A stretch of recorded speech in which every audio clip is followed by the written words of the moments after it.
तो आप सभी का स्वागत है देवेंद्र क्लासेस यूट्यूब चैनल में। टॉप 50 क्वेश्चंस की चर्चा करेंगे इसमें, जो कि सीरीज चल रही है लगातार। प्लेलिस्ट से आप पढ़ सकते हैं जाकर के, जो कि अलग अलग एग्जाम्स में कई बार ये क्वेश्चंस पूछे गए हैं। वो रिपीटेड क्वेश्चंस होते रहते हैं जीएस के, ज्यादातर वो मोस्ट इंपोर्टेंट क्वेश्चंस मैं इस क्लास में लेकर के आता हूँ। तो देखिए वीडियो में अंत तक बने रहेंगे। तो पहला क्वेश्चन लिखा है मैंने, विश्व की सबसे लंबी नदी। कई बार आती है सबसे लंबी नदी, रट लेना, नील नदी है। दूसरे नंबर पे आती है अमेजन और तीसरे नंबर पे आती है यांगटी सिकियांग। ये तीसरा स्थान है इसका, दूसरा और इसका पहला। ये दुनिया की 3 सबसे लंबी नदियां हैं। और चौथे की बात करें तो एक मिसिसिपी नदी आती है चौथे पर। कौन सी नदी आती है? मिसिसिपी। ये अमेरिका में बहती है, ये एशिया में बहती है चीन में, ये दक्षिण अमेरिका ब्राजील में सबसे ज्यादा बहती है। अगर बहने की देशों देशों को चाहो तो नील नदी बहती है अफ्रीका में, अफ्रीका महाद्वीप में। ठीक है, लिख लेना, अफ्रीका में कई देशों से बहती है। वैसे मिस्र में ज्यादा बहती है, नोट कर लेना। तो दुनिया की सबसे लंबी नदी है नील नदी, दूसरी अमेजन और तीसरी यांगटी सिकियांग जो चीन में बहती है। नोट करते चलिए। विश्व की सबसे लंबी पर्वत श्रृंखला, जो सबसे लंबी पर्वत श्रृंखला है वो कौन सी है? एंडीज पर्वत श्रृंखला। तकरीबन 7200 किलोमीटर में फैली हुई है भैया। कितने किलोमीटर में फैली हुई है? 7200 किलोमीटर में फैली हुई है। ये दुनिया की सबसे लंबी पहाड़ है, या पहाड़ी बोल सकते हैं अपनी भाषा में, पर्वत श्रृंखला इसे बोलेंगे हम। 7200 7000 किलोमीटर की लंबाई बहुत है बेटा, बहुत फैली हुई है, बहुत सारे देशों को कवर करती है। दक्षिण अमेरिका में स्थित है। कौन से देश में? दुनिया की सबसे लंबी पर्वत श्रृंखला एंडीज दक्षिण अमेरिका में। ठीक है, इसका उत्तरी भाग रॉकी कहलाता है, ये उत्तरी अमेरिका में स्थित है, ये दक्षिण अमेरिका में है। विश्व के सबसे बड़े द्वीप देख लेते हैं। तो दुनिया का सबसे बड़ा द्वीप है ग्रीनलैंड। इसके बाद दूसरे स्थान पर न्यूगिनी द्वीप आता है, तीसरे स्थान पर बोर्नियो द्वीप है, चौथा मेडागास्कर और पांचवा बाफिन द्वीप है। ये 5 दुनिया के सबसे बड़े द्वीप हैं। ये दुनिया के 5 बेटा सबसे बड़े द्वीप हैं। छाप लेना है इस क्लास में, लिख लेना है इनको। ठीक है, एग्जामिनर तो एक पूछेगा, मैंने 5 लिख दिए आपके लिए। अगर दूसरे से क्वेश्चन आ जाए, तीसरे से क्वेश्चन आ जाए, किसी से भी आ जाए, छाप लो आप सभी को 5 को।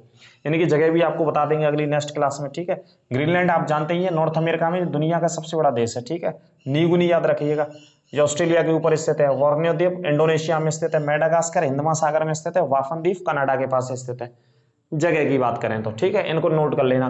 बोर्नियो द्वीप के बारे में एक लाइन लिख लेना, ये एशिया का सबसे बड़ा द्वीप है। एशिया महाद्वीप का सबसे बड़ा द्वीप कौन सा है? बोर्नियो द्वीप है बेटा। और कहां पे स्थित है? देश का नाम लिख लीजिएगा, इंडोनेशिया में। बोर्नियो द्वीप कहां पे स्थित है? इंडोनेशिया में। इस द्वीप पर एक खेती और होती है, क्या कि धान की खेती और होती है। यहाँ पे धान की खेती के लिए और फेमस है बोर्नियो द्वीप, है ना, इंडोनेशिया में बेटा स्थित है। ध्यान रखिएगा, छापते चलो। पश्चिमी घाट और पूर्वी घाट दोनों कहां पे मिलते हैं? नीलगिरी की पहाड़ियों पर। दोनों घाट हैं, दोनों पर्वत श्रृंखलाएं, इनकी मुलाकात कहाँ पे होती है, मिलते कहाँ पे हैं? दक्षिण भारत में, नीलगिरी की पहाड़ियों पे। और नीलगिरी की पहाड़ी बेटा कहाँ है? दक्षिण भारत में, दक्षिण भारत में स्थित है नीलगिरी की पहाड़ियां। टॉप क्वेश्चन हैं जो सबसे ज्यादा एग्जाम में रिपीट होते रहते हैं। एक आपने सुनी होगी, अरावली पर्वत श्रृंखला, विंध्याचल पर्वत श्रृंखला। अरावली की पहाड़ी दुनिया की सबसे प्राचीन पहाड़ियां हैं, और विंध्याचल पर्वत मध्य प्रदेश में स्थित है। तो इन दोनों के मध्य में क्या स्थित है? मालवा का पठार, कई बार एग्जाम में आ चुका है। अरावली पहाड़ी और विंध्याचल के मध्य में, बीच में कौन सा पठार है? मालवा का पठार। यहाँ पे काली मिट्टी पाई जाती है सबसे ज्यादा। क्योंकि काली मिट्टी पाई जाती है तो फसल का उत्पादन होता है कपास का। यहाँ पे कौन सी फसल उगाते हैं वहां के लोग, किसान? कपास। और कौन से राज्य में स्थित आता है इसका? मध्य प्रदेश में। नोट करते चलो। विश्व की सबसे बड़ी झील आयतन के आधार पर या क्षेत्रफल के आधार पर? आयतन लिख लीजिए या क्षेत्रफल के आधार पर। दुनिया की सबसे बड़ी झील है बेटा कैस्पियन सागर, जो कि कहाँ पे स्थित है? मध्य एशिया में। एशिया महाद्वीप के कौन से हिस्से में? मध्य एशिया में स्थित है। दुनिया की सबसे बड़ी झील है, सागर बोलते हैं लेकिन झील है, नोट कर लेना। हरित क्रांति का जनक दुनिया में किसे कहा जाता है? तो विश्व में Norman Borlaug, doctor Norman Borlaug को कहा जाता है। और इनको नोबेल पुरस्कार भी दिया गया था कृषि पर कार्य के लिए, हरित क्रांति के कार्य के लिए। डॉक्टर नॉर्मन बोरलॉग अमेरिका के थे। 1950 के दशक में, 50-60 के दशक में इन्होंने, 50 के दशक में मान लीजिए, 60 के दशक में तो भारत में काम हुआ था हरित क्रांति पे, 50 के दशक में अमेरिका में इन्होंने काम किया था, मैक्सिको में खास तौर पे। अमेरिका के रहने वाले थे। कौन से देश के रहने वाले थे डॉक्टर नॉर्मन बोरलॉग? अमेरिका के। इनको नोबेल पुरस्कार भी मिला इसी को लेकर के, हरित क्रांति को। तो दुनिया में जनक माने जाते हैं, और भारत में जो हरित क्रांति के जनक माने जाते हैं बेटा, वो MS स्वामीनाथन भारत में हरित क्रांति के जनक माने जाते हैं। ये भी नोट कर लेना। आगे बात करते हैं विकास परिषद, भारतीय विकास परिषद इसे बोलते हैं, NDC बोल देते हैं, नेशनल, राष्ट्रीय शब्द नहीं लिखा है मैंने, राष्ट्रीय विकास परिषद। राष्ट्रीय विकास परिषद NDC बोल देते हैं। नेशनल डेवलपमेंट काउंसिल की स्थापना 6 अगस्त 1952 को हुई थी। कब हुई? 6 अगस्त 1952। वित्त आयोग, ये क्या है? 6 अगस्त 1952 की राष्ट्रीय विकास परिषद की स्थापना हुई, जो कि गैर संवैधानिक संस्था है, संविधान में इसका उल्लेख नहीं है। भारत के विकास के रोड मैप को बनाने का ये काम करता है विभाग, और इसके अध्यक्ष भारत के प्रधानमंत्री होते हैं विकास परिषद के। ठीक है, नोट कर लेना। वित्त आयोग का प्रावधान आर्टिकल 280 में, और पहले वित्त आयोग का गठन हुआ था 1951 में, और पहले वित्त आयोग के बेटा अध्यक्ष थे के.सी. नियोगी। पहला वित्त आयोग बना था तो उसके अध्यक्ष कौन थे? के.सी. नियोगी। और वित्त आयोग आर्टिकल 280 में जो क्या करता है, वित्त आयोग का काम क्या है आर्टिकल 280 में? तो वित्त आयोग को काम है बेटा केंद्र और राज्यों के लिए पैसे का बंटवारा करना। ये भी नोट कर लेना, कई बार पूछा जाता है कि वित्त आयोग करता क्या है। जो वित्त आयोग का हेड रहता है, तो केंद्र के लिए और राज्य सरकारों के लिए धन का आवंटन, धन के बंटवारे का, किसका? टैक्स के पैसे का बंटवारा, ये साफ करते हैं वित्त आयोग। आर्टिकल 280 में प्रावधान है संविधान में। जिंदे व्यक्ति की तो गणना होते हैं आपको पता है, लेकिन मृत्यु की गणना करने वाला पहला राज्य है भारत का कर्नाटक। इसने कर्नाटक राज्य ने अपने यहाँ मृत्यु होने वाले लोगों की गणना शुरू करना प्रारंभ कराया था। यह भी यूनिक पॉइंट है। मानव शरीर में सबसे जो व्यस्त अंग रहता है वो हृदय ही रहता है। सबसे व्यस्त अंग जो सबसे ज्यादा काम करता है हृदय होता है। हालांकि थोड़ा बहुत गैप भी एक धड़कन से जब दूसरी धड़कन होती है उसके बीच का जो अंतराल होता है उसे रेस्ट भी बोल सकते हैं, लेकिन इतना रेस्ट होता नहीं है सामान्य तौर पे। तो सबसे व्यस्त अंग मानव शरीर का हृदय, नोट कर लेना इसको, आ चुका है कई बार। जापान की मुद्रा क्या है? येन। और जापान की राजधानी क्या है? टोक्यो। और जापान की जो राजधानी टोक्यो स्थित है वो कौन से द्वीप पर बेटा? होन्शु द्वीप पर स्थित है। इस होन्शु द्वीप को याद रखना। कौन से द्वीप पर स्थित है? होन्शु द्वीप पर, बहुत फेमस है ना। और होन्शु द्वीप सबसे बड़ा द्वीप है जापान का, नोट कर लेना। चीन की राजधानी क्या है? युआन। चीन की राजधानी युआन, ये भी कई बार पूछी जाती है। चीन की, सॉरी राजधानी नहीं, चीन की मुद्रा बता रहा हूं मैं आपको, युआन है, और राजधानी है इसकी बीजिंग। चीन की राजधानी क्या है? बीजिंग है। ठीक है, ये नोट कर लेना। और ये युआन इसकी मुद्रा पढ़ते हैं, और जापान की मुद्रा येन पढ़ते हैं, और बांग्लादेश की मुद्रा टका पढ़ते हैं। बांग्लादेश की भी नोट कर लेना, टका। और भारत की मुद्रा रुपया पढ़ते हैं। नेपाल की मुद्रा भी रुपया है। ठीक है। यूरेशिया, यूरोप और एशिया, इस शब्द में कौन से दो महाद्वीप मिले हुए हैं? यूरोप और एशिया, यूरेशिया बोलते हैं। तो घास के मैदान है बहुत फेमस, स्टेपीज घास के मैदान पाए जाते हैं, नोट कर लेना, छाप लेना। संविधान में मौलिक अधिकार हैं जो व्यक्ति को दे रखे हैं, भारत के नागरिकों को प्राप्त हैं ये सभी को। तो भाग 4 में संविधान के मौलिक अधिकार, कौन से भाग में? भाग 4 में। 2 बार देखना क्लास को, याद हो जाएंगे और रट जाएंगे।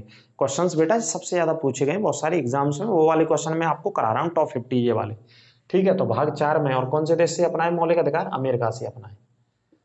और कहां से कहां तक पढ़ते हैं? 12 से 36 तक पढ़ते हैं। 12 से 36 तक पढ़ते हैं।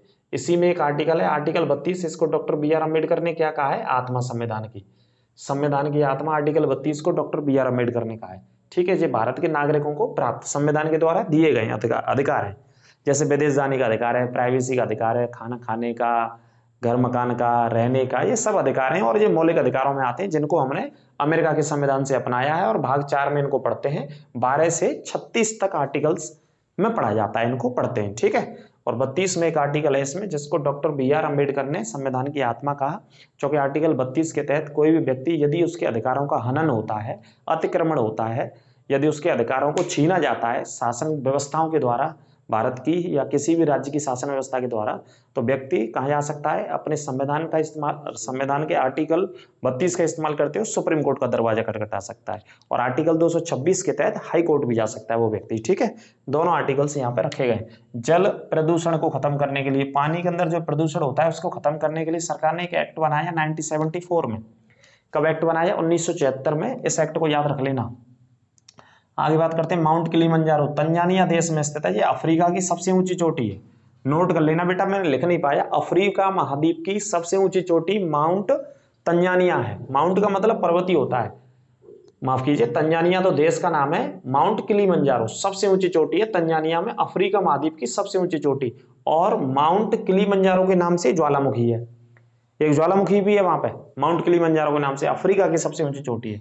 सबसे प्राचीन वेद कौन सा है भारतीय ग्रंथों में? तो सबसे पुराना या सबसे प्राचीन ऋग्वेद है। ठीक है, ऋग्वेद के अंदर कितने मंडल हैं? 10 मंडलों की संख्या इसमें दे रखी है। 1028 इसमें ऋचाएं हैं या रचनाएं हैं।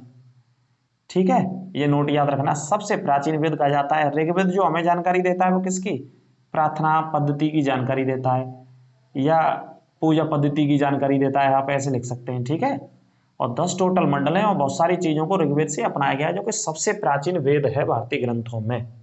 ग्लूकोमा एक बीमारी होता है, ग्लूकोमा जी आंख की बीमारी होती है, आंख से संबंधित होती है, व्यक्ति की आंख से संबंधित होती है, ठीक है, ग्लूकोमा नामक डिजीज। इस पॉइंट को भी नोट कर लेना। मछली खाते हैं आप, खानी चाहिए, आप नहीं खाते हैं तो भारत का एक बहुत बड़ा हिस्सा मछली खाता है। भारत का दक्षिण भारत पूरा का पूरा मछली का सेवन करता है, और मछली का जो लीवर होता है, लीवर मतलब यकृत का जो तेल होता है उसमें विटामिन डी पाई जाती है। कौन सी विटामिन पाई जाती है? विटामिन डी पाई जाती है, ठीक है। और विटामिन डी मानव शरीर का क्या करती है? हड्डियों को मजबूत करती है। आप भी जानते हैं सूर्य के प्रकाश से कौन सी विटामिन मिलती है? हमें विटामिन डी मिलती है। और मानव के लिए क्या में लाभदायक है? जी हमारी मांसपेशियों में और खास तौर पर हड्डियों के लिए, अस्थियों के लिए मजबूती प्रदान करता है सुबह की रोशनी सूर्य की। और इसमें भी पाया जाता है यकृत तेल में, मछली के में, ठीक है। मनुष्य के शरीर का तापमान दो तरीके से आ जाता है, डिग्री सेल्सियस में आ जाए तो 37 डिग्री उत्तर लगा देना, डिग्री सेल्सियस में 37 डिग्री, और फॉरेनहाइट में पूछेगा तो 98 पॉइंट फॉरेनहाइट, और केल्विन में पूछेगा तो 310 केल्विन। ये तीनों तरीके से क्वेश्चन आ जाता है। हमारे शरीर का, ये स्वस्थ मनुष्य के शरीर का तापमान 37 डिग्री सेल्सियस में आएगा, फॉरेनहाइट में 98 आएगा, और केल्विन में आएगा तो 310। ये अलग अलग पैरामीटर्स पे तापमान को एग्जामिन किया गया है, तो तीनों पॉइंट याद रखना, उसी हिसाब से ऑप्शन। पानी का अधिकतम मैक्सिमम घनत्व होता है 4 डिग्री सेल्सियस में, नोट कर लेना, छाप लेना, ये कई बार पूछा गया घनत्व वाला क्वेश्चन। हाइड्रोजन बम जो देश बनाते हैं, विकसित कर रहे हैं, वो कौन से सिद्धांत पर काम करती है? नाभिकीय संलयन सिद्धांत पर। कौन से सिद्धांत पर काम करते हैं बेटा? नाभिकीय संलयन वाले सिद्धांत पर हाइड्रोजन बम काम करती है, ठीक है। और परमाणु बम काम करती है नाभिकीय विखंडन वाले पे। दोनों बमों को याद रखना, परमाणु बम नाभिकीय विखंडन और हाइड्रोजन बम नाभिकीय संलयन, दोनों पॉइंट आपके क्लियर है। पंचशील समझौता हुआ था, इसमें 5 समझौते रखे गए थे, इसी वजह से क्या बोलते हैं इसको? पंचशील, मतलब 5 समझौते हुए थे भारत और चीन के मध्य में हुए थे। और कब हुए थे? 1954 में। उस समय भारत के प्रधानमंत्री थे जवाहरलाल नेहरू जी, और चीन के उस समय के राष्ट्रीय अध्यक्ष के मध्य में। कौन सा समझौता? पंचशील समझौता, याद रखिएगा। लाई हरोबा, ये एक डांस है, ये डांस कौन से राज्य में फेमस है? मणिपुर में। क्या नाम है इसका? लाई हरोबा नामक डांस। वैसे मणिपुर चर्चा में भी है, 2 महीने से हिंसा चल रही है, लगातार हिंसा है, सरकारें वहां पे कंट्रोल नहीं कर पा रही है, अभी हाल फिलहाल सेना लगी हुई है वैसे। तो लाई हरोबा वहां का डांस है, बहुत फेमस। वायुमंडलीय दबाव जब होता है तो उसको मापने के लिए एक मीटर होता है जिसका नाम होता है बैरोमीटर। वायुमंडल का दबाव, वायुमंडल के दबाव को मापा जाता है, कौन से मेजरमेंट के माध्यम से मापा जाता है? बैरोमीटर के माध्यम से मापा जाता है, ठीक है। तो ये क्वेश्चन टॉप 10 टॉप 50 जीएस के क्वेश्चंस थे, जो कि अलग अलग एग्जाम्स में कहीं ना कहीं पूछे गए, वही क्वेश्चंस मैं आपके लिए लेकर के आता हूँ। इस क्लास के भी नोट्सों को आप बनाते चलिए, क्योंकि जीएस का बहुत बड़ा विस्तार है, कम समय में तैयार करने के लिए ये क्वेश्चंस आपके आने वाले किसी भी एग्जाम में बहुत हेल्पफुल होंगे, बहुत ज्यादा हेल्पफुल होंगे, ठीक है। इस वजह से क्योंकि प्रीवियस ईयर्स के सेट आप लगाते हैं तो वहां से भी मिलते हैं, मैं वहीं से 8-10 साल के पेपरों से इन क्वेश्चंस को लेकर के आता हूं, जो कई बार कहीं ना कहीं एग्जाम्स में पूछ गए। और पूरे ताकत से आप तैयार रहिए, यूपी पुलिस का नोटिफिकेशन कभी भी आने वाला है, पूरी जोर तारीख से तैयारी कीजिए, कम से कम पढ़िए रात में 1-2 बजे तक, ठीक है। और कोचिंग में लगातार पढ़ते रहिए, रिवीजन करते रहिए, और रिवीजन कराते रहेंगे सारे टॉपिक्स का। इस क्लास को भी पढ़िए, इस क्लास का भी टॉपिक कराएंगे आपको कोचिंग में, ठीक है। और करंट अफेयर्स की जितनी क्लास में डाल रहा हूँ प्ले लिस्ट में, उन सारी क्लासों को देखिए और नोट्स बनाते रहिए, क्योंकि करंट अफेयर्स कम से कम 6 महीने तक का एग्जाम में पूछा जाता है। 6 महीने का आपके पास पूरा डाटा, पूरा डिटेल, पूरा रिकॉर्ड होना चाहिए। ऐसे नहीं जब पेपर देवे जा रहे तो इधर से उधर से पढ़ते रहो, यूट्यूब से वहां से, फिर कोई काम नहीं चलना। जो आपके पास डाटा अभी से होगा, जो आप अपने हाथों से लिख रहे होंगे, वो आपको दिमाग में भी याद रहेंगे, उसे दोबारा से अंडरलाइन करके पढ़ेंगे आप एग्जाम के टाइम पे, और बीच बीच में पढ़ते रहेंगे समय दे करके करंट अफेयर्स को। ऐसा टाइम टेबल बनाइए आप अपना, है ना, क्योंकि एक वर्दी लेनी है तो लेनी है आपको। उसमें हमारा सहयोग चैनल का रहेगा जीएस के माध्यम से, जितना भी है, जैसा भी, जो भी कोशिश आप लोगों के लिए कर रहे हैं, चैनल को आप ज़्यादा से ज़्यादा शेयर कर दिया करो दोस्तों मित्रों के साथ सोशल मीडिया प्लेटफॉर्म पर। यदि चैनल पर नए हैं तो सब्सक्राइब अवश्य करें, बेल आइकन दबाना ना भूलें, जिससे कि आपको अगला नोटिफिकेशन मिलता रहे। तो अगली क्लास में फिर मिलेंगे, तब तक के लिए अपना ख्याल रखिए, स्वस्थ रहिए, मस्त रहिए, नमस्कार।